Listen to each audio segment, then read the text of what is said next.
Oke, halo, Assalamualaikum warahmatullahi wabarakatuh. Selamat bertemu lagi dengan saya, Muhammad Suseno dari Satu Hari Satu EKG. So, hari ini saya akan share sedikit tentang IG story kita kemarin, tanggal 20.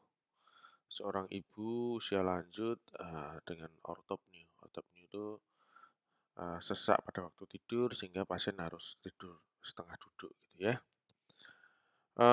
Secara umum keluhan beliau adalah ini, seminggu ini tidak bisa tidur telentang karena kalau tidur harus setengah duduk. Kalau misalnya tidur eh, apa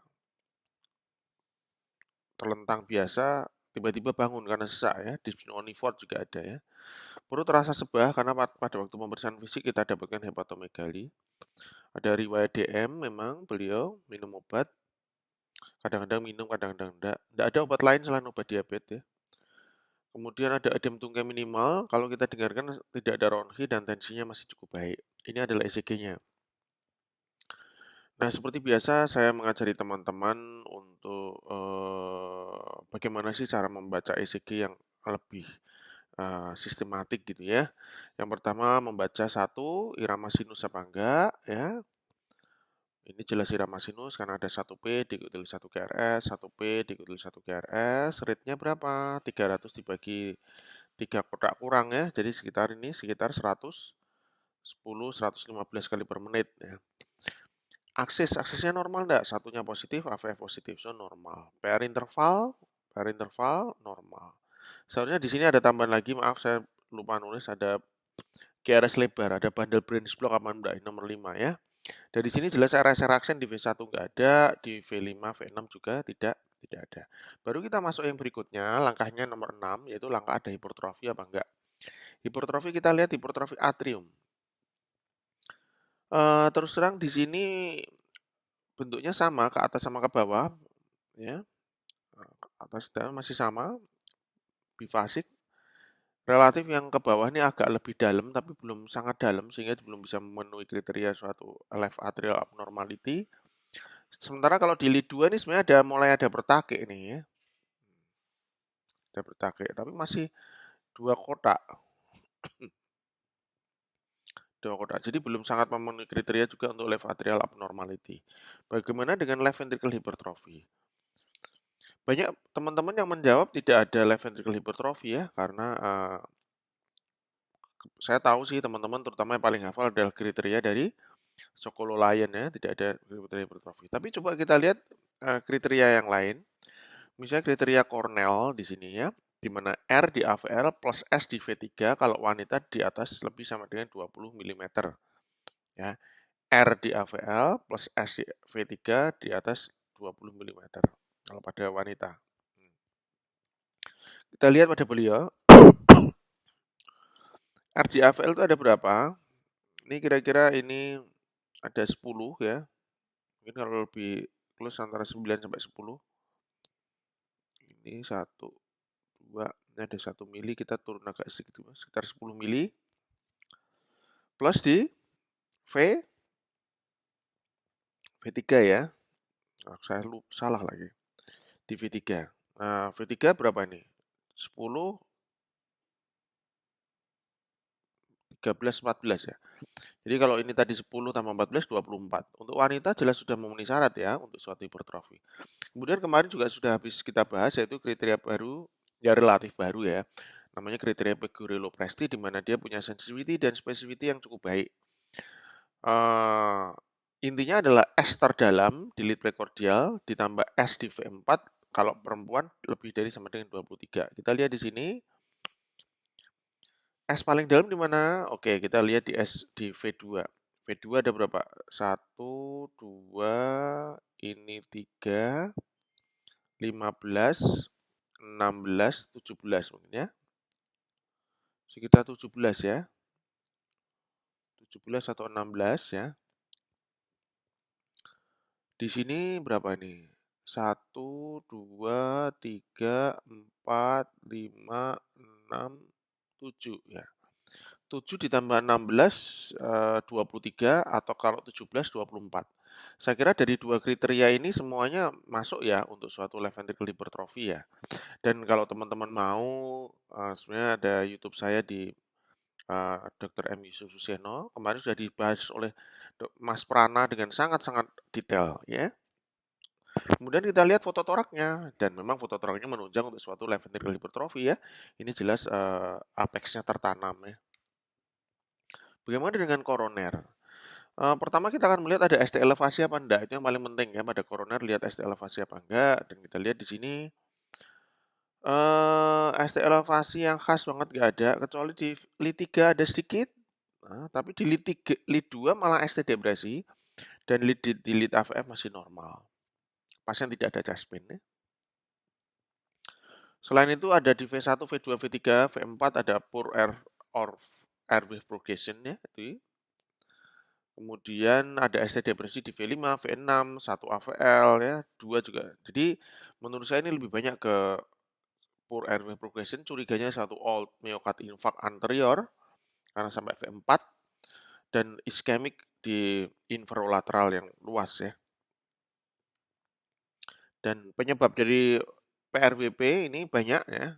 Nah, kalau saya sih paling harus dipikirkan terutama adalah adanya koroner apa enggak. Walaupun bisa aja karena left ventricle hypertrophy. Nah, buat teman-teman yang masih sangat awal bisa masuk ke channel YouTube ini dan kemudian bisa belajar di situ. Saya ada list untuk belajar ECG. Nah, kalau kita lihat dari beberapa kriteria tadi, keluhan dan lain-lain, jelas beliau masuk ke Framingham ya, ada kardiomegali, ada paroxysmal nocturnal, ada ortopnu ya. Kalau kita dengarkan, kalau kita periksa mungkin ada hepatojugular reflex ya, ada ankle edem dan lain-lain, excision ada juga, hepatomegali ada juga ya. So, apa yang harus kita berikan pada beliau? Nah, ini. Kalau kita di Indonesia paling sering mengadaptasi dari Eropa ya, ESC guidelines untuk acute and chronic heart failure, di mana pada guideline ini ditunjukkan bahwa diuretik itu selalu ada indikasi sampai kapanpun, semisal pasien ada kongesti, ya itu selalu ada indikasi di sini. Nah, kemudian ketika pasiennya simptomatik, ini kalau ini nanti ya, pasiennya simptomatik, maka bisa diterapi pertama dengan ACE inhibitor dan beta blocker. Dimakan sampai maksimum, kemudian dilihat apa kalau masih simptomatik dengan fungsi pompa yang turun masuk MR antagonis misalnya spironolakton, kalau masih simptomatik baru masuk ivabradin, kalau masih resistant system baru masuk digoxin. Ya ini guidelines, ini pedoman ya. Hubungannya sama dengan evidence base. Memang evidence base dari ACE, beta blocker dan lain-lain itu paling baik. Dan kalau bisa memang dinaikkan sampai maksimal dosis ya, captopril, enalapril, lisinopril, ramipril dan lain-lain itu dinaikkan sampai maksimal dosis ya. Ini guideline dari Eropa.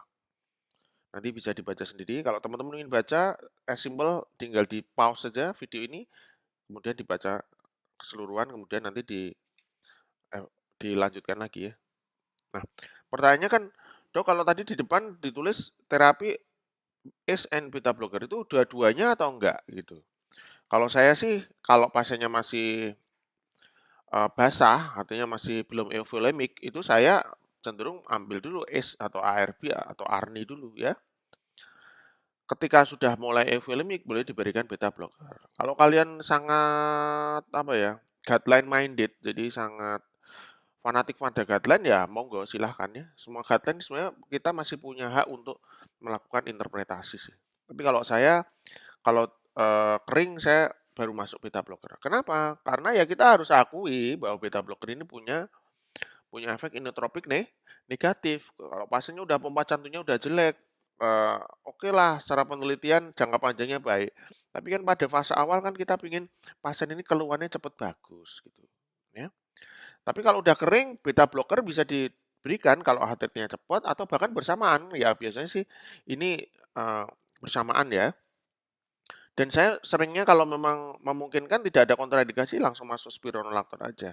Maksud saya coba deh kalau kalian punya om atau tante atau Pak D, kemudian eh, kita mengobati itu pelan-pelan dah, Pak, ACE inhibitor dulu. Nah, sama beta blocker dulu, sama furosemid misalnya. Udah, kita lihat ya 3 hari, 4 hari gimana kira-kira gitu.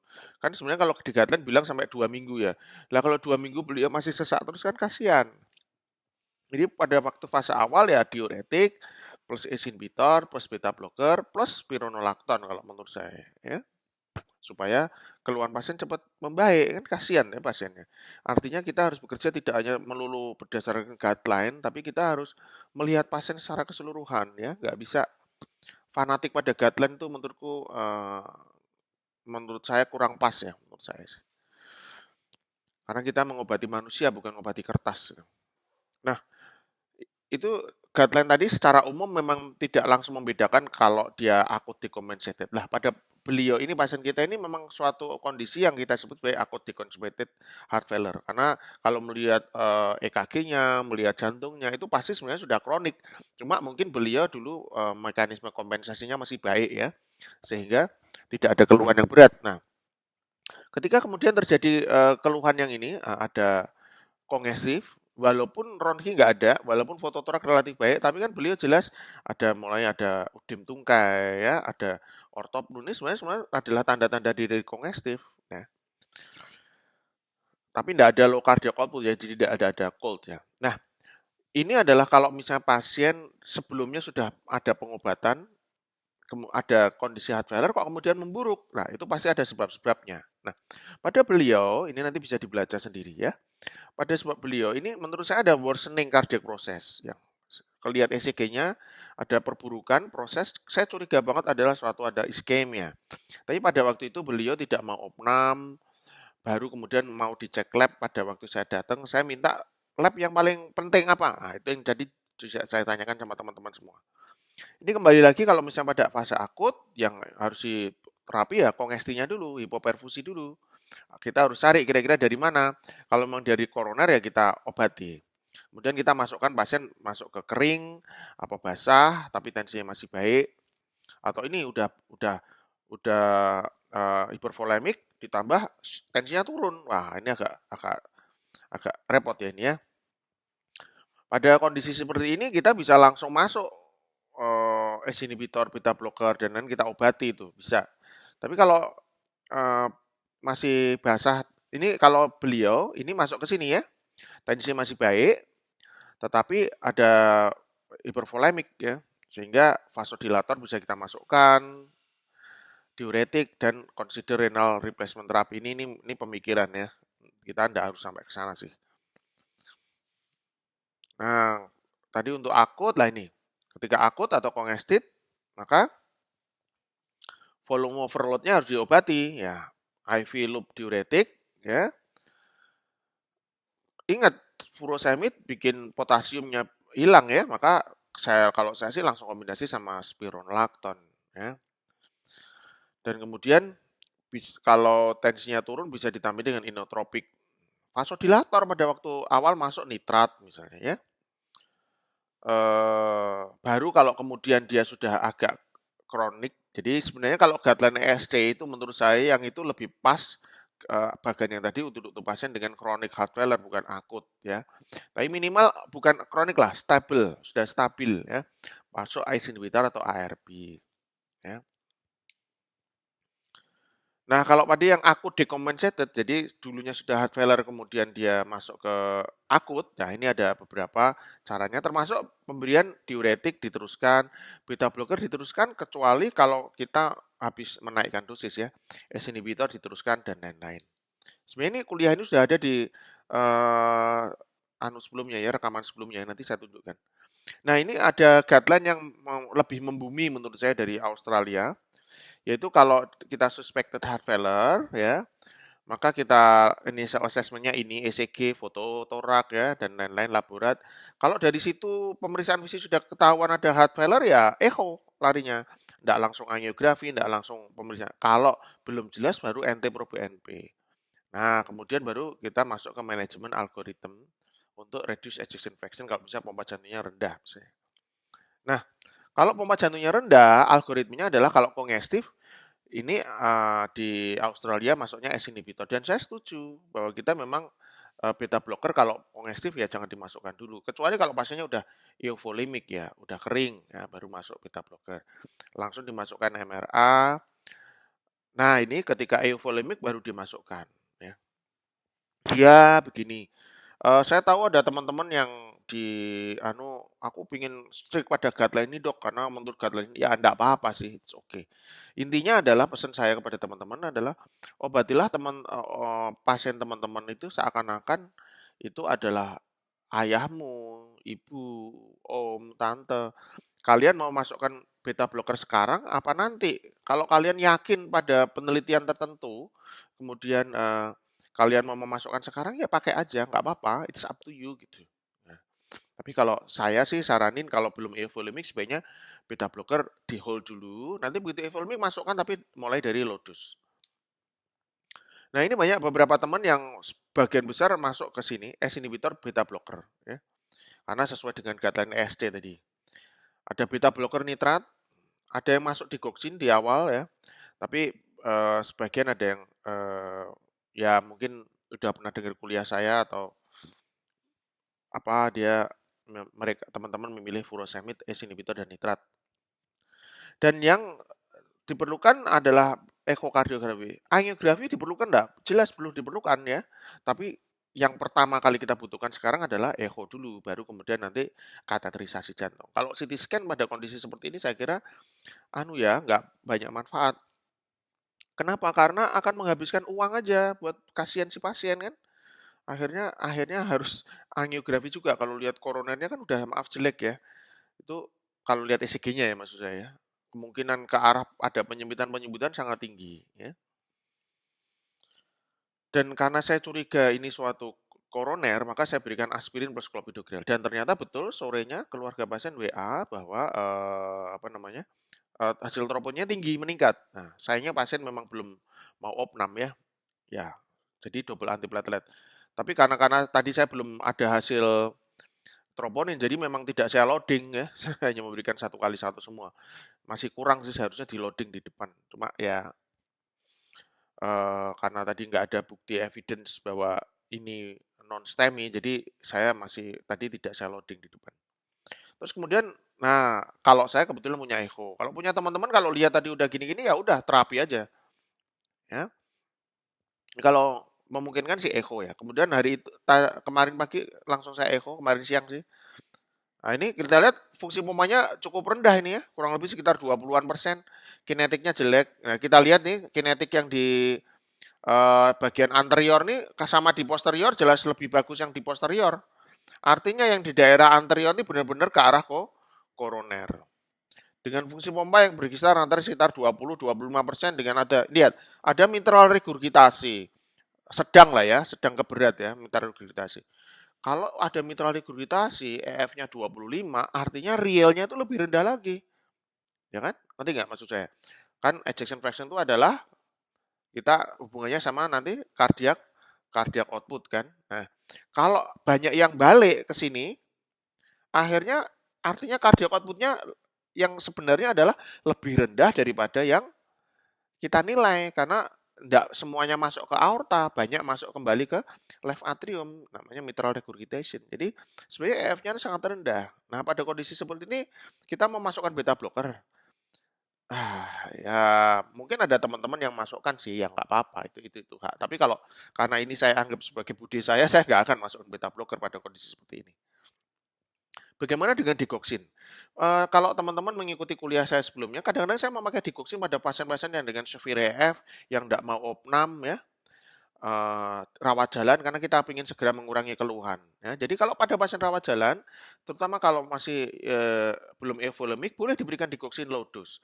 Maaf ya, ini mungkin tidak sesuai dengan guideline dan bagi teman-teman yang tidak pas ya, di skip aja kuliah ini nggak apa-apa.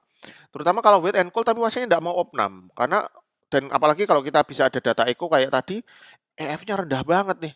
Kita kepingin dalam beberapa hari ini pasien cepat membaik, maka boleh diberikan digoxin. Dan digoxin akan memberikan inotropik positif. Tapi nanti, kalau rawat inap, kalau severe EF, kemudian kadang-kadang saya berikan supaya keluhan cepat membaik. Tapi intinya adalah dimulai dari dosis rendah dulu dan keep low dose gitu. Karena semakin tinggi dosis, resiko toksisitas makin tinggi, maka resiko mortality meningkat. Nah, start low dose and keep low dose. Kemudian kalau begitu membaik, sudah kering, digoxin diturunin, mulai masuk beta blocker misalnya, atau ivabradin, di stop. Kalau pasien bisa stop. Masalahnya beberapa pasien tidak bisa stop ketika fungsi pompanya sudah rendah banget. Nah, bagaimana dengan pasien AF? Kalau AF-nya rapid, ya di loading dose, kemudian maintenance, kemudian kita as low as possible, kombinasi sama beta blocker. Hati-hati intoksikasi digitalis, hati-hati pada CKD, hipokalemia. Dan saya memang biasanya akan saya hindari pada pasien dengan akut coronary syndrome, ya, digoxin. Walaupun beberapa senior tetap kadang-kadang memberikan low dose ketika ejection fraction-nya sangat rendah, tapi saya sih pilih untuk menghindari. Ya, pengobat ini kan seni ya, seni. Tapi kalau teman-teman mau saklik pada guideline, digoxin saya masuk taruh terakhir ya, ya boleh aja sih, silahkan, it's okay. Nah, terutama ini saya berikan ketika saya tahu bahwa pasiennya dengan ejection fraction yang sangat rendah. Ini the donkey analogi saya kira-kira teman-teman tahu. Jadi intinya mengobati tidak hanya sekedar saklek pada guideline aja, tapi teman-teman harus tahu ini obat ini kerja di mana, apa yang dibutuhkan oleh pasien. Karena pasien nggak bisa, pasien ini kan manusia dengan segala permasalahannya ya. Misalnya pasien dengan AF, guideline itu harusnya pakai antikoagulan dok, pakai warfarin, pakai NOAC misalnya. Tapi kalau pasiennya tinggal di pucuk deso, di sebelah sana, cek INR nggak bisa, beli NOAC nggak bisa, terus gimana? Ya terpaksalah kita kasih aspirin, terpaksalah kita kasih, loh dok penelitian tidak bagus. Iya, saya tahu penelitian tidak bagus, tapi terus pasien masa tidak dikasih obat, ya kan nggak boleh kayak gitu, ya. Nah, ini yang saya berikan pada pasien ini. Maaf kalau ada teman-teman yang tidak setuju, di skip aja. Jadi, saya berikan furosemid 20 mg satu kali, karena overload-nya nggak terlalu, saya berikan low dose 20 mg. Kenapa saya berikan low dose? Karena pasien juga saya berikan ini, dapagliflozin ini adalah obat diabetik yang cukup baik dan dia ada efek diuresis sedikit, sehingga tidak saya berikan dosis besar. Spironolakton saya masukkan dan saya memang biasa memberikan dosis agak besar di awal ya, 50 mg. Fungsinya supaya keluhannya lebih cepat baik. Ya maaf kalau ada yang tidak setuju. Kemudian saya berikan ARNI 2 kali 50 mg, nitrat long acting saya berikan. Nah, ini pasien tidak saya berikan beta blocker ya, tapi saya berikan ivabradin, tidak saya berikan digoxin. Karena saya kepingin tadi donkey analogi ini saya mau speed limit tuh. Ya, supaya jantungnya tidak terlalu capek, ya, supaya diastolic fungsinya lebih baik semuanya. Dengan ivabradin 2 kali 5 mg, dan ivabradin ini tidak mempengaruhi tensi, tidak mempengaruhi inotropik. Memang penelitiannya tidak sekuat beta blocker saat ini, tapi ya secara patofisiologi menurut saya masuk. Saya berikan aspirin, clopidogrel, dan atorvastatin. Sebenarnya kuliahnya juga hampir sama, sudah pernah saya berikan di kemarin, waktu hari Minggu kemarin, ya what should we do for our heart valve prevention, bahkan di sini ada kasus 286 sampai 289 ya. Bahwa intinya kepada teman-teman semua, saya berharap sih apa yang saya sampaikan di sini tidak selalu benar, saya bisa aja salah ya. Kemarin ada yang mempertanyakan apakah jurnal yang dokter share ini kredibel apa enggak. Ya saya sih berusaha memberikan jurnal yang kredibel ya. Intinya tapi kalau teman-teman yang sangat strict pada guideline mungkin kurang pas dengan apa yang saya sampaikan, ya nggak apa-apa, di skip aja. Ini kan cuma menambah wawasan aja, anggap aja angin lalu ya. Oke, saya kira demikian dari saya, semoga bermanfaat. Wassalamualaikum warahmatullahi wabarakatuh.